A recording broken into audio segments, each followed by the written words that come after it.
Hello student, welcome to college study Delhi university. आज हम करने वाले हैं unit 4 of the GST. So इसका सबसे पहला चैप्टर है रिटर्न। अगर हम रिटर्न के बारे में देखें तो रिटर्न एक डॉक्यूमेंट है जो कि टैक्स पेयर का है। जो बंदा टैक्स पे करता है वो अपना एक डॉक्यूमेंट सबमिट करता है और उसे ही रिटर्न कहते हैं। अब इसके कुछ इंपॉर्टेंट फीचर है जिससे आप और समझ पाएंगे कि रिटर्न क्या होता है। देखो, रिटर्न से क्या होता है कि हम टाइमली इंफॉर्मेशन जो है वो एडमिनिस्ट्रेटर तक पहुंचा सकते हैं, टैक्स एडमिनिस्ट्रेशन तक। इससे एक और हेल्प मिलती है कि ये टैक्स पेयर को उसका रिकॉर्ड रखने में हेल्प करता है कि बिजनेस के कौन कौन से ट्रांजैक्शन हो रहे हैं, क्या क्या चीज़ हुए हैं, वो सब वो एकदम रिकॉर्ड में रख सकता है। इससे हमें ये पता चलता है कि जो हमारा एसएससी है उसकी टैक्स लायबिलिटी कितनी है, मतलब कितना टैक्स उसे सबमिट करना है। इससे टैक्स की चोरी होने से भी बच जाता है, क्योंकि बंदा रिटर्न फाइल करता है तो सब कुछ दिख जाता है कि जी कौन कौन सी सप्लाई इसने करी है और कितना टैक्स इसे देना है। जितने भी जीएसटी रिटर्न हैं वो फाइल करने होते हैं ऑनलाइन जीएसटी पोर्टल पे, जो कि गवर्नमेंट का पोर्टल है। गवर्नमेंट जो है इसकी हेल्प से, इस रिटर्न की हेल्प से गवर्नमेंट जहाँ सारी रिलेटेड इन्फॉर्मेशन जो है टैक्स पेयर की वो अपने पास कलेक्ट कर पाती है। और ये जो पोर्टल है जिस पे हमें जीएसटी फाइल करना होता है उसका नाम है www.gst.gov.in। देखो, आप सबको पता होगा कि इस यूनिट से सिर्फ हमारी थ्योरी ही आनी है, तो इस यूनिट को आप अच्छे से करके जाइए। ये यूनिट पूरे 15 नंबर की है। जितने भी रजिस्टर्ड पर्सन हैं वो जो भी आउटवर्ड सप्लाई करते हैं किस पीरियड के बीच में, देखो जैसे आपने रजिस्ट्रेशन के लिए आप लायबल हुए थे आज, लेकिन आपको रजिस्ट्रेशन मिला 15 दिन बाद। तो ये जो पूरा टाइम पीरियड होगा ना, आज का रजिस्ट्रेशन और 15 दिन, मतलब आपको जो liable to registration and the day you receive the registration, इस पूरे टाइम के बीच का जो भी रिटर्न होगा वो आपको फाइल करना होगा। ठीक है, आपके फर्स्ट रिटर्न के टाइम पे, मतलब जब भी आप अपना फर्स्ट रिटर्न फाइल करोगे ना, तो आप इस पूरे पीरियड की liable to registration and date at which registration get, उस पूरे टाइम पीरियड का आप रिटर्न फाइल करोगे। और ये डिफाइन है under the section 22 of the GST act 2017। अब आ जाते हैं हम एनुअल रिटर्न क्या होता है। जितने भी रजिस्टर्ड पर्सन है other than input service provider, input service distributor, जो पर्सन टैक्स पे करते हैं 52, 51 एंड 52 के अंदर, सीटीपी एंड एनआरटीपी, इन सबको छोड़ के एनुअल रिटर्न फाइल करना होता है। बस इनको एनुअल रिटर्न जो है वो फाइल नहीं करना होता है। ठीक है, और इस एनुअल रिटर्न के अंदर उन्हें क्या क्या देना होता है, एक सेल्फ सर्टिफाइड रिकंसिलेशन स्टेटमेंट देना होता है, रिकंसाइलिंग वैल्यू देनी होती है सप्लाई की, मतलब कितनी सप्लाई करी है, इनवर्ड आउटवर्ड कितनी सप्लाई है वो सब बताना होता है। और इसके साथ साथ एक ऑडिटेड फाइनेंशियल स्टेटमेंट भी उसके अंदर देना होता है। और ये एनुअल रिटर्न जो है वो फॉर्म GSTR 09 में फाइल किया जाता है on and before the 31st day of the December of the following year. मतलब अगर ये वाला साल है तो इस साल का जो रिटर्न है वो मुझे अगले साल के 31 दिसंबर से पहले पहले भरना होगा। ठीक है, या तो डायरेक्टली मैं पोर्टल के थ्रू भर सकती हूँ या फिर थ्रू द फैसिलिटेशन सेंटर में जाके भर सकती हूँ। लेकिन देखो, जो लोग सेक्शन 10 के अंदर अपना सेक्शन 10 के अंदर रजिस्टर्ड है, सेक्शन 10 अगर आपने मेरी वीडियो पिछली ध्यान से देखी होगी तो सेक्शन 10 होता है कॉम्पोजिट सप्लायर, जो कॉम्पोजिट स्कीम के अंदर होते हैं, उन्हें एनुअल रिटर्न भरना होता है फॉर्म GSTR 9B के अंदर। ओके, सेक्शन 10 जो होता है वो कॉम्पोजिशन लीव वाले होते हैं। मैंने यहाँ लिख के बता भी दिया है ताकि सब कुछ समझ आए। और जो लोग ECO होते हैं, ECO क्या होता है, इलेक्ट्रॉनिक कॉमर्शियल ऑपरेटर, मतलब जैसे फ्लिपकार्ट या अमेजोन वगैरह, इन लोगों को अपना टैक्स कलेक्ट करना होता है, TCS कलेक्ट करना होता है सेक्शन 51 और 52 के अंदर, और इन्हें अपना जो रिटर्न है वो फॉर्म GSTR 9B के अंदर भरना होता है। ठीक है, अब हम आ जाते हैं अगला ये फॉर्म GSTR 9C के ऊपर। जितने भी रजिस्टर्ड पर्सन है other than input service distributor, ECO, CTP and NRTP, जिनका एग्रीगेट टर्नओवर, एग्रीगेट मतलब टोटल टैक्सेबल एग्जेम सब कुछ, जो एग्रीगेट टर्नओवर हमने निकालना सीखा था, अगर वो 5 करोड़ से ज़्यादा हो जाता है तो उन्हें सर्टिफाइड रिकंसिलेशन स्टेटमेंट भी भरना पड़ता है GSTR 9C में। मतलब GSTR 9B तो भरेंगी, इसके साथ साथ अगर 5 करोड़ से ज़्यादा हो गया तो GSTR 9C भी भरेंगे। तो यहाँ पे आपका रिटर्न चैप्टर जो है वो एक टॉपिक कंप्लीट हो गया। अब नेक्स्ट आ जाते हैं फाइनल रिटर्न्स। अब कई सारे रिटर्न भरने होते हैं, हम उनके बारे में पढ़ेंगे। एक इसमें रिटर्न होता है फाइनल रिटर्न। फाइनल रिटर्न कब भरते हो, जब आपका जो बिजनेस है बंद होने वाला होता है या बंद हो चुका होता है। जितने भी रजिस्टर्ड पर्सन हैं जिन्हें फाइनल रिटर्न भरना जो भी रिटर्न भरते थे सेक्शन 39 के अंदर, ठीक है, और अब उनका रजिस्ट्रेशन कैंसिल हो गया है, तो उन्हें जो उनकी डेट ऑफ कैंसिलेशन है या जिस दिन कैंसिलेशन का ऑर्डर आया उसके 3 मंथ के अंदर अंदर उन्हें अपना ये फाइनल रिटर्न भरना होता है। ठीक है, या तो वो ऐसे फाइनल रिटर्न भर सकते हैं या फिर डायरेक्टली फॉर्म GSTR 10 में वो अपना फाइनल रिटर्न भर सकते हैं। अब आ जाता है लेट फी को लेके। अगर आपने ड्यू डेट तक किसी भी रजिस्टर्ड पर्सन ने ड्यू डेट तक अपनी आउटवर्ड या इनवर्ड सप्लाई का रिटर्न नहीं भरा है तो उसे लेट फी लगेगी। हर दिन की 100 रुपये लेट फी लगेगी और मैक्सिमम 5,000 रुपये तक की आपकी लेट फी लगती है। अब हम पढ़ते हैं कि ये ड्यू डेट है क्या। तो हर एक की ड्यू डेट अलग है, हर फॉर्म की ड्यू डेट अलग है। GSTR 01 की जो ड्यू डेट है वो है 10th डे, 10वीं तारीख। मतलब इस महीने का जो रिटर्न मेरा भरना होना चाहिए, ड्यू डेट है अगले महीने की 10 तारीख। इसके अंदर मंथली डिटेल होती है आउटवर्ड सप्लाई की, जो भी टैक्सेबल गुड्स की आउटवर्ड सप्लाई होती है, टैक्सेबल गुड्स की आउटवर्ड सप्लाई, उस सब की सारी डिटेल इसके अंदर लिखी होती है। नेक्स्ट हमारा आ जाता है GSTR 1A। इसके अंदर इनवर्ड सप्लाई की सारी डिटेल होती है और इसकी ड्यू डेट होती है अगले महीने की 15 तारीख। ठीक है, इसके अंदर अगर कोई हमें एडिशन करना होता है या फिर डिलीशन करना होता है ना आउटवर्ड सप्लाई का, वो सब भी इसके अंदर इंक्लूड होता है। अब आ जाता है हमारा GSTR 2। ये मंथली बेसिस पे भरा जाता है और इसके अंदर इनवर्ड सप्लाई की ही डिटेल होती है। ठीक है, और अगले महीने की 15 तारीख तक ये भरा जाना चाहिए। अब आप बोलोगे कि इसके अंदर और इसके अंदर क्या फ़र्क है। देखो, अगर इसमें कोई भी अपडेशन या डिलीशन करना होता है ना, तब हम GSTR 1A भरते हैं। पहले ये नहीं था, अब ये नया नया ऐड हुआ है कि अगर कुछ भी अपडेट या डिलीट करना होता है, जैसे गलत भरा गया, तो आप ये फॉर्म भरते हो, वरना इसे कंपलसरी नहीं है भरना। ऐसे ही GSTR 2A है, इसके अंदर डिटेल होती है आउटवर्ड सप्लाई की और वही सारी डिटेल आती है जो GSTR 01 में आपने भरी है, वही सारी डिटेल GSTR 2A में आती है। और इसके लिए ड्यू डेट इररिलेवेंट है, इसकी ड्यू डेट कोई ऐसी है नहीं कि इस दिन तक भरा होना चाहिए।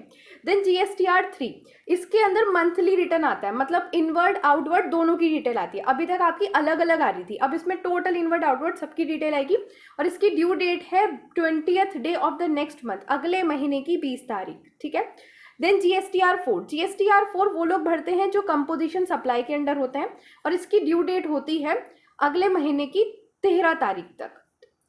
इसकी ड्यू डेट होती है जो अगला क्वार्टर है उसके पहले महीने की 13 तारीख तक, अगले क्वार्टर की पहले महीने की 13 तारीख तक।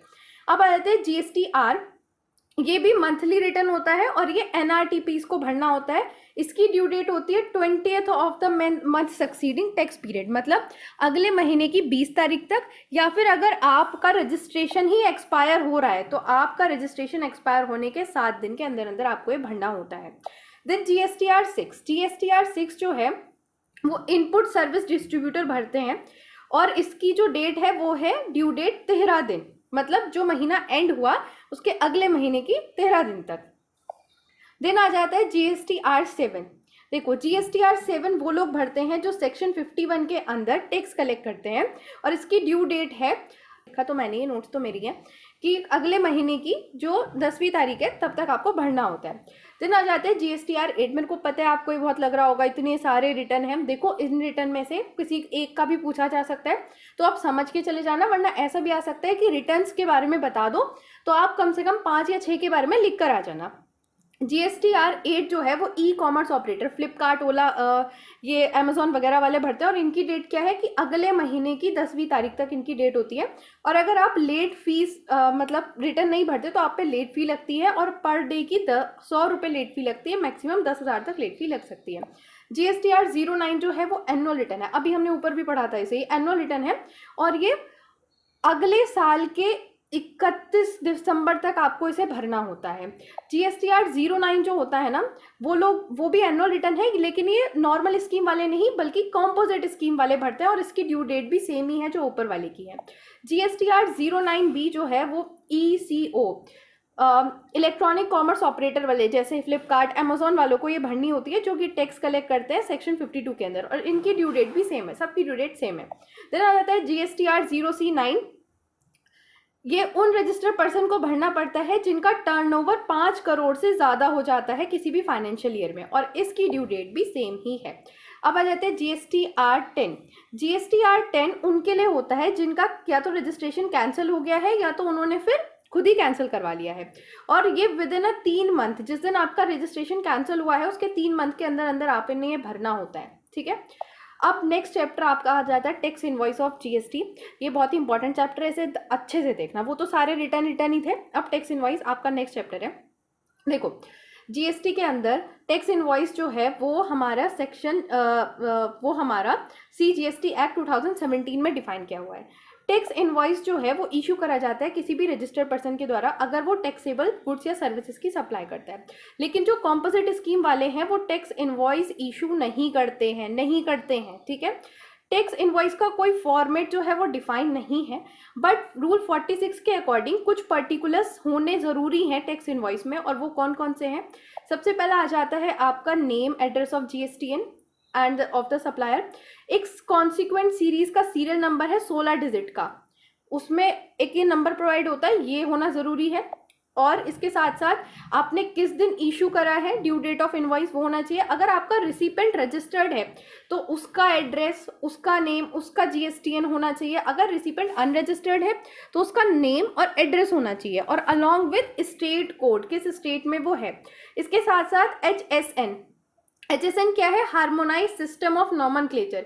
ये हमें पता करने में हेल्प करता है कि सारे गुड्स एंड सर्विसेज, आगे हम इसे और डिटेल में पढ़ेंगे, HSN इंपॉर्टेंट है, ये गुड्स एंड सर्विस को क्लासीफाई करने में हेल्प करता है। इसके अलावा गुड्स का डिस्क्रिप्शन, क्या क्या हमने गुड्स सप्लाई करे हैं, कितनी क्वांटिटी में करे हैं, उनकी टोटल वैल्यू क्या है, टोटल वैल्यू के साथ साथ उनकी टैक्सेबल वैल्यू क्या है वो सब भी, कौन सा रेट लगा है GST का, कौन सा GST लगा है, किस रेट पे लगा है, प्लेस ऑफ सप्लाई, आप अभी सप्लाई में पढ़ के ही आए होंगे, वो भी पता होता है। इसके साथ साथ डिजिटल सिग्नेचर भी हमें दिखाने होते हैं, और टाइम लिमिट क्या है इनवॉइस इशू करने की, वो सब, ये सारे पर्टिकुलर्स हमारे होने ज़रूरी हैं। देखो, in case of taxable supply, अब हम ना ये देख रहे हैं कि टाइम लिमिट क्या है इनवॉइस इशू करने की। तो अगर टैक्सेबल गुड्स क्या है, देखो ये जो सब मैं पढ़ाने वाली हूँ ना, सेक्शन 31, ये आप ऑलरेडी कवर कर चुके हैं सप्लाई चैप्टर में, तो मैं इसे बस जल्दी जल्दी बताने वाली हूँ। अगर मूवमेंट हो रहा है गुड्स का, तो रिमूव होने से गुड्स को, मतलब गुड्स की सप्लाई होने से पहले या गुड्स की सप्लाई होने से पहले या होते हुए टाइम पे वो ड्यू डेट ऑफ इनवॉइस बनती है। अगर सप्लाई मतलब मूवमेंट नहीं हो रहा है गुड्स का, तो जिस टाइम पे डिलीवरी हुई है वो हमारी ड्यू डेट बन जाती है इनवॉइस इशू करने की। अगर कॉन्टिन्यूस सप्लाई हो रही है तो टाइम लिमिट है कि आपका अगर पीरियोडिकल स्टेटमेंट इशू करते हो तो पीरियोडिकल स्टेटमेंट जब आपने इशू करा है या फिर जब आपका पेमेंट रिसीव हुआ है, इन दोनों में से जो भी काम पहले होगा वो आपका टाइम लिमिट है। अगर सर्विसेज के केस में देखो तो नॉर्मल 30 दिन का टाइम दिया जाता है, जिस दिन आपकी सर्विस कंप्लीट हो गई उसके 30 दिन के अंदर अंदर आप कर दो, और बैंकिंग और फाइनेंशियल कंपनी के केस में 45 दिन का टाइम यहाँ दिया हुआ है।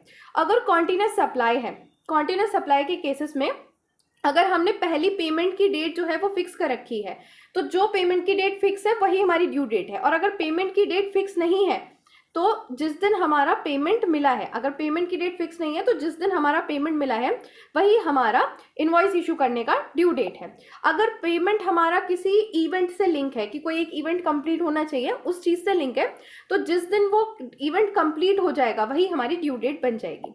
ठीक है, ये आपका था कि किस तरीके से मतलब ड्यू डेट हम डिसाइड करेंगे। अब आ जाता है हमारा next topic, that is E invoice. E invoice का मतलब है इलेक्ट्रॉनिक इनवॉइस, और ये GST काउंसिल ने अप्रूव किया था अपनी 37th मीटिंग में, जो कि 20 सितंबर 2019 को हुई थी। ठीक है, ये जो इनवॉइस है वो GST पोर्टल पे गवर्नमेंट नहीं निकालती, ये टैक्स पेयर खुद से क्रिएट करता है। और कहाँ पे क्रिएट करता है, गवर्नमेंट के ERM सिस्टम पे। इसकी एडवांटेज क्या है कि अब देखो इलेक्ट्रॉनिक है सारा सिस्टम, तो ऑटो रिपोर्टिंग हो जाती है, हम खुद से ही अपना जनरेट करते हैं, गवर्नमेंट को जनरेट करने की जरूरत है तो हम खुद रिपोर्ट कर देते हैं कि जी हमारा काम हो गया है। एरर बिल्कुल कम है, ह्यूमन लोग इसमें इन्वॉल्व नहीं है, इलेक्ट्रॉनिक हो रहा है तो एरर है नहीं, बिजनेस की एफिशिएंसी बढ़ जाती है और फेक इनवॉइसेस के चांसेस बिल्कुल कम हो जाते हैं। लेकिन कुछ लोग हैं जिन्हें ई इनवॉइस इशू करने की बिल्कुल ज़रूरत नहीं है। पहला हमारा गवर्नमेंट डिपार्टमेंट, दूसरा local authority, then special economic zone, banking and insurance company, या फिर passenger of the supplier services, जो कि सप्लायर सर्विसेज है वो। अब हम पढ़ते हैं बिल ऑफ सप्लाई। देखो, जो लोग भी मतलब जितने भी रजिस्टर्ड पर्सन हैं जो कि एग्जेम सप्लाई करते हैं गुड्स या सर्विसेज की, या फिर कोई ऐसा पर्सन है जो कि कंपोजिशन स्कीम में आता है, तो वो लोग बिल ऑफ सप्लाई इशू करते हैं इंस्टेड ऑफ टैक्स इनवॉइस। वो टैक्स इनवॉइस इशू नहीं कर सकते। ठीक है, और बिल ऑफ इनवॉइस के अंदर भी ये सारे पर्टिकुलर्स होने चाहिए, क्या, name, address and the GSTN of the supplier, एक कॉन्जिक्यूटिव सीरियल नंबर, ये सारी चीज़ें हैं जो टैक्स इनवॉइस में होनी चाहिए। एक दो ही कोई चेंज होगा तो आप इसे देख लीजिएगा। अब हम आगे चलते हैं। ई वे बिल क्या है, एक इलेक्ट्रॉनिक डॉक्यूमेंट है और उसकी ज़रूरत हमें तब होती है जब हम ट्रांसपोर्टेशन कर रहे होते हैं गुड्स का, मूवमेंट कर रहे होते हैं गुड्स का, और जहाँ पे हमारी जो गुड्स की वैल्यू है वो 50,000 से ज़्यादा है, ठीक है। तो वहाँ पे हम इलेक्ट्रॉनिक डॉक्यूमेंट मतलब ई वे बिल ये जनरेट करते हैं। ये मूवमेंट ऑफ गुड्स के लिए होता है। ई वे बिल जो है वो इलेक्ट्रॉनिकली जनरेट किया जाता है फॉर्म GSTR-EWB01 में कॉमन पोर्टल पे। ये जो कॉमन पोर्टल है यहाँ पे जाके आप इसे जनरेट कर सकते हो, और इसकी हेल्प से ये जो पोर्टल है वो हमें कई सारी सर्विस प्रोवाइड करता है, जैसे कि जनरेशन की, कैंसिलेशन की, अमेंडमेंट की, असाइनमेंट की, ये सारी सर्विसेज ये हमें प्रोवाइड करता है। देखो ई वे बिल जो है वो सिर्फ रजिस्टर्ड पर्सन ही जनरेट कर सकते हैं, कोई और जनरेट नहीं कर सकता। और अगर आपका ई वे बिल आपने जनरेट कर लिया है लेकिन आपने कोई भी सप्लाई नहीं करी है 24 मतलब आपने सप्लाई ट्रांसपोर्टेशन नहीं करी है, आपने ई वे बिल जनरेट कर लिया बट ट्रांसपोर्टेशन नहीं करी है, तो 24 घंटे के अंदर अंदर आपका जो ई वे बिल है वो कैंसिल हो जाएगा। देखो ई वे बिल का लेकिन ई वे बिल को अपडेट करने का टाइम दिया जाता है 15 दिन का। 15 दिन तक, जिस दिन आपने वो ई वे बिल जनरेट किया है उसके 15 दिन तक आप इसे अपडेट कर सकते हैं। देन आ जाता है आपका next topic, issue of debit note and the credit note. देखो ये जो डेबिट नोट और क्रेडिट नोट है वो section 34(3) of the CGST act में डिफाइन किया गया है। कोई भी रजिस्टर्ड पर्सन जिसने भी गुड्स, अब हम पहले हम पढ़ते हैं क्रेडिट नोट का। अगर कोई भी रजिस्टर्ड पर्सन है जिसने गुड्स और सर्विसेज को सप्लाई किया है, वो डेबिट नोट पढ़ रहे हैं, डेबिट नोट इशू करता है रिसिपेंट को दो कंडीशन में। क्या? जो टैक्सेबल वैल्यू है इनवॉइस की वो आपने कम दे दी है, मतलब इनवॉइस की जो टैक्सेबल वैल्यू थी वो ज़्यादा थी, जो आपने गुड्स एंड सर्विसेज सप्लाई किए उन पर टैक्स तो ज़्यादा लगा है बट आपने ना कम उन पर लिख के दे दिया है, तो आप डेबिट नोट इशू करोगे। या फिर जो टैक्स चार्ज हुआ है वो आपने कम दे दिया, या तो टैक्सेबल वैल्यू कम लिख दी है गुड्स या सर्विसेज की, या टैक्स कम चार्ज कर दिया है, तो आप डेबिट नोट इशू करते हो। क्रेडिट नोट इसका बिल्कुल उल्टा है। इसमें क्या होता है कि कोई भी रजिस्टर्ड पर्सन या सप्लायर क्रेडिट नोट तब इशू करता है जब वो या तो टैक्सेबल वैल्यू बढ़ा के लिख देता है या फिर टैक्स वो ज़्यादा चार्ज कर देता है, तो तब क्रेडिट नोट लिखा जाता है। या अगर जो गुड्स हमने सप्लाई किए थे वो हमें रिटर्न कर दिए गए, या फिर जो हमने गुड्स और सर्विस सप्लाई किए थे वो शॉर्ट पाए गए, मतलब उसमें कोई शॉर्टेज थी, तो इस वजह से तो तब हम क्या करते हैं, क्रेडिट नोट इशू कर देते हैं। अब डेबिट नोट और क्रेडिट नोट का फॉर्मेट क्या है? देखो डेबिट नोट और क्रेडिट नोट का कोई ऐसा स्पेसिफिक फॉर्मेट नहीं है, बट सेम जैसे बिल ऑफ सप्लाई के अंदर जितनी सारी चीज़ें पर्टिकुलर्स होने चाहिए थे वही सब इसके अंदर होने चाहिए। देन आ जाते हैं टाइप ऑफ इनवॉइस। देखो सबसे पहला इनवॉइस आता है हमारा टैक्स इनवॉइस। सेक्शन 31 के हिसाब से इशू होता है जब भी कोई रजिस्टर्ड पर्सन गुड्स और टैक्सेबल गुड्स या सर्विसेज सप्लाई करता है तो वो टैक्स इनवॉइस इशू करता है। देन आ जाता है कंसोलिडेट इनवॉइस। अगर जो भी हम सप्लाई कर रहे हैं उन सब की वैल्यू लेस देन 200 है तो रजिस्टर्ड पर्सन क्या करता है, एक एक टैक्स इनवॉइस इशू ना करके end of the day consolidate एक टैक्स इनवॉइस इशू कर देता है। इसके बाद आ जाता है हमारा revise tax invoice. Revise tax invoice क्या होता है कि जो हमने टैक्स इनवॉइस पहले इशू किया था उस, देखो जो पहले टैक्स इनवॉइस हमने इशू करे थे ना उनके अगेंस्ट में हम ये रिवाइज टैक्स इनवॉइस इशू करते हैं। बट किस टाइम पे? जब आपने रजिस्ट्रेशन के लिए आप लाइबल हुए और आपने रजिस्ट्रेशन के लिए अप्लाई कर दिया, बट रजिस्ट्रेशन आपको तुरंत तो मिल नहीं गया होगा। मान लो आपको रजिस्ट्रेशन मिलने में 15 दिन लग गए या 1 महीना लग गया, तो वो जो 1 महीने का टाइम था उस टाइम पे आपने टैक्स इनवॉइस तो इशू नहीं किया होगा, या tax invoice bill of supply issue किए होंगे, तो उस पूरे 1 महीने में का जो टाइम पीरियड था उसका आप दोबारा टैक्स इनवॉइस इशू करोगे, इसे कहते हैं रिवाइज टैक्स इनवॉइस। देन आ जाता है हमारा रिसिप्ट वाउचर। रिसिप्ट वाउचर में क्या होता है, जब भी कोई एडवांस पेमेंट तुम्हें करता है तो तुम उसे रिसिप्ट वाउचर लिख के देते हो कि हाँ जी, मतलब एक तरह से ये ऐसे सिक्योरिटी रहती है, प्रूफ रहता है कि हाँ जी एडवांस दे दिया है, ठीक है। देन आ जाता है bill of supply. Bill of supply हमने अभी पढ़ा है, कोई भी रजिस्टर्ड पर्सन अगर एग्जाम सप्लाई करता है या फिर सेक्शन 10 वाला कंपोजिट स्कीम के अंदर जो लोग आते हैं वो अगर सप्लाई करते हैं तो वो बिल ऑफ सप्लाई इशू करते हैं। देन आ जाता है इनवॉइस।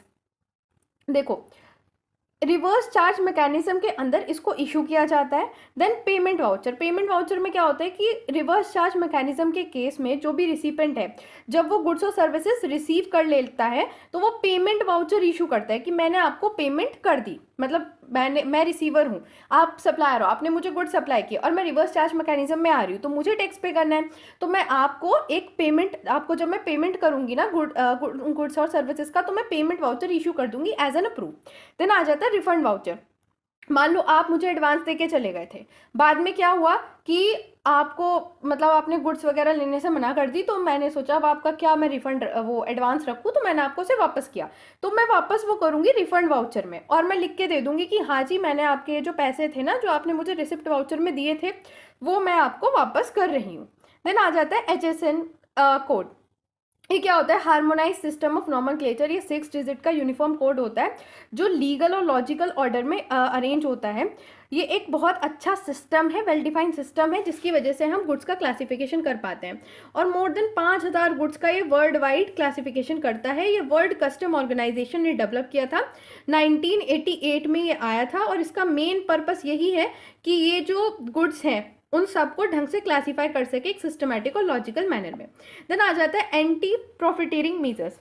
देखो एंटी प्रॉफिटेरिंग मेजर्स क्यों होते हैं? वो इसलिए आए हैं, कई बार क्या होता है बिजनेस जो होता है ना, जीएसटी रेट कम हो गया, इसका फायदा कस्टमर तक नहीं पहुंचाते। मतलब मान लो पहले गवर्नमेंट 15% पे जीएसटी ले रही थी, फिर 10 पे कर रहे हैं, तो वो लोग क्या करते हैं जीएसटी रेट कम करने की जगह अपना जो प्राइस है गुड्स का वो बढ़ा देते, तो बात तो सेम ही रहती है। तो इस चीज को इंश्योर करने के लिए कि प्राइस जो है वो अंडर द कंट्रोल रहे और कोई भी ऐसा ना करे, एंटी प्रॉफिटेरिंग मेजर्स आए हैं। अब इसमें क्या होता है, ये सेंट्रल गवर्नमेंट लगाती है on the recommendation of the GST council. Authority को लगता है एग्जामिन करके कि ऐसा कहीं पे हो रहा है, तो वो क्या कर सकती है, कैंसिल वो ये वाले मेजर्स लगा देती है। इवन ऐसा होता है कि अगर अथॉरिटी को पता चल गया ना कि आप एंटी प्रॉफिटेरिंग कर रहे हो, तो आप जो है आपका जो रजिस्ट्रेशन है वो भी कैंसिल किया जा सकता है। देन आ जाता है taxability of e commerce. E commerce क्या होता है? ई कॉमर्स ट्रांजैक्शन पे भी हमारा जीएसटी रेट लगता है, जीएसटी टैक्स लगता है। और जो टैक्सेबिलिटी है इन ट्रांजैक्शन की वो डिपेंड करती है कि ट्रांजैक्शन का नेचर कैसा है, मतलब किस तरीके का इंटरस्टेट इंट्रास्टेट है, कैसा है, सप्लाई कहाँ से हुई है, और रिस्क कितने का अमाउंट जो है वो गया हुआ है, इन्हीं सब पे सारी चीज़ें डिफाइन करती है। जो ई कॉमर्स का मतलब होता है इलेक्ट्रॉनिक कॉमर्स, और इसकी डेफिनेशन सेक्शन 244 में दे रखी है ऑफ द CGST एक्ट 2017। जो इलेक्ट्रॉनिक्स कॉमर्स ऑपरेटर होते हैं ना, इसका मतलब यहाँ डिफाइन कर रखा है कि कोई भी पर्सन जिसका खुद का बिजनेस है या फिर वो किसी का बिजनेस ऑपरेट कर रहा है, मैनेज कर रहा है, कोई भी डिजिटल या इलेक्ट्रॉनिक फैसिलिटी या फिर कोई प्लेटफॉर्म जैसे फ्लिपकार्ट, स्नैपडील या अमेजॉन, बेसिकली ये इलेक्ट्रॉनिक कॉमर्स ऑपरेटर की डेफिनेशन दे रखी है। आ गया तो एज इट इज लिख के आ जाना, याद कर लेना। देन आ जाता है पेमेंट ऑफ टैक्सेस। 3 तरह के जो लेजर हैं वो हर एक रजिस्टर्ड पर्सन के गवर्नमेंट अपने पोर्टल पे मेंटेन करती है। पहला electronic cash ledger, electronic credit laser और इलेक्ट्रॉनिक लायबिलिटी लेजर। अब पहले हम पढ़ते हैं इलेक्ट्रॉनिक कैश लेजर। ये जो लेजर है वो बैलेंस और ट्रांजैक्शन दिखाता है जो भी कैश के अंदर होता है। कैश के रिगार्डिंग जो भी बैलेंस या ट्रांजैक्शन है वो इसके अंदर दिखाया जाता है। ये लेजर मेंटेन किया जाता है हर एक टैक्सेबल पर्सन का GSTN मतलब गुड्स एंड सर्विसेज नेटवर्क, जो कंपनी बताई थी पहले पढ़ी थी फर्स्ट चैप्टर में, उसमें कोई भी रजिस्टर्ड पर्सन जो है ना वो अपने डैशबोर्ड पे इस लेजर का अमाउंट या क्या चल रहा है वो देख सकता है। अब ये इलेक्ट्रॉनिक कैश लेजर हमारा यूज किया जाता है किसी भी चीज़ का पेमेंट करने के लिए, कोई भी लायबिलिटी वगैरह होती है ना उसका पेमेंट करने के लिए यूज किया जाता है। देन आ जाता है हमारा next ledger, that is the electronic credit ledger. हमारा नेक्स्ट लेजर जो इलेक्ट्रॉनिक क्रेडिट लेजर है, हाँ ये रहा। इलेक्ट्रॉनिक क्रेडिट लेजर को इनपुट टैक्स लेजर भी कहते हैं। ये लेजर जो है वो बैलेंस शो करता है 3 मेजर हेड के अंदर, जैसे GST, SGST इसके अंदर, और ये रूल 86 के अंदर इसे डिफाइन किया गया है। और इसको अगर हमें भरना होता है ना, इसको ये भरना होता है तो ये फॉर्म GST PMT 02 के अंदर भरा जाता है। अगर हम कोई भी पेमेंट करते हैं आउटपुट टैक्स की, only this ledger will be, तो ये वाला लेजर ही डेबिट किया जाता है। देन आ जाता है इलेक्ट्रॉनिक लायबिलिटी लेजर। अब क्या होता है, ये लेजर बैलेंस शो करता है जो भी पूरी लायबिलिटी है ना हमारी, किसी भी रजिस्टर्ड पर्सन की जितनी भी लायबिलिटी है जो डिस्चार्ज करनी है उसे, वो सब इलेक्ट्रॉनिक लायबिलिटी लेजर में शो की जाएंगी। और इसको हम टैक्स लायबिलिटी लेजर भी कहते हैं। और ये इलेक्ट्रॉनिकली मेंटेन किया जाता है GSTN के द्वारा। ये शो करता है जितनी भी लायबिलिटी है किसी भी पर्सन की आउटपुट टैक्स से रिलेटेड, मतलब जो हमें टैक्स पे करना है, येट टू बी पेड, वो सब ये शो करता है। और इसे रूल 86 के अंदर ऑफ CGST एक्ट डिफाइन किया गया है। ये मेंटेन किया जाता है फॉर्म GST PMT 01 में। और जो भी अमाउंट हम इलेक्ट्रॉनिक कैश लेजर में डेबिट करते हैं ना वो ऑटोमेटिकली क्रेडिट हो जाता है यहाँ इलेक्ट्रॉनिक लायबिलिटी लेजर के अंदर। देन अगर कोई रजिस्टर्ड पर्सन है और उसने कोई भी प्रॉब्लम देखी है, उसे लग रहा है कि उसके लायबिलिटी लेजर में कोई दिक्कत है या कुछ अमाउंट इधर से उधर हो रहा है, तो वो कम्युनिकेट कर सकता है किसी ऑफिसर को, ऑफिसर इंचार्ज को, फॉर्म GSTR PMT 04 के थ्रू कॉमन पोर्टल पे। अब आ जाता है GST TDS, tax detected as a source. देखो ये अक्टूबर 2018 की नोटिफिकेशन आई थी और तब से ये TDS जो है वो यहाँ पे लगा है। कोई भी पर्सन अगर सप्लाई मतलब कोई भी पर्सन जो है जो पेमेंट कर रहा है सप्लायर को, वो 2% का जो GST वो TDS है वो डिटेक्ट कर लेता है उस सारे पेमेंट पे। इससे क्या रहता है कि इससे अगर हमारा जो सप्लायर है वो थोड़ा बहुत घपला भी करे ना, तो रिसिपेंट जो ये TDS डिटेक्ट करता है, इससे हमें पूरा मतलब पता चलता है, तो ट्रांसपेरेंसी मेंटेन करने में हेल्प करता है। नेक्स्ट आ जाता है QRMT। इसका मतलब है quarterly return filing with monthly payment. मतलब आपको ये जो रिटर्न फाइल करना होगा वो तो क्वार्टरली, लेकिन जो पेमेंट करना होगा वो मंथली करना होगा। और ये ना स्कीम आई थी ताकि ये सिंप्लीफाइड कर सके GST compliance small tax payer के लिए, और ये 2021 में आई थी।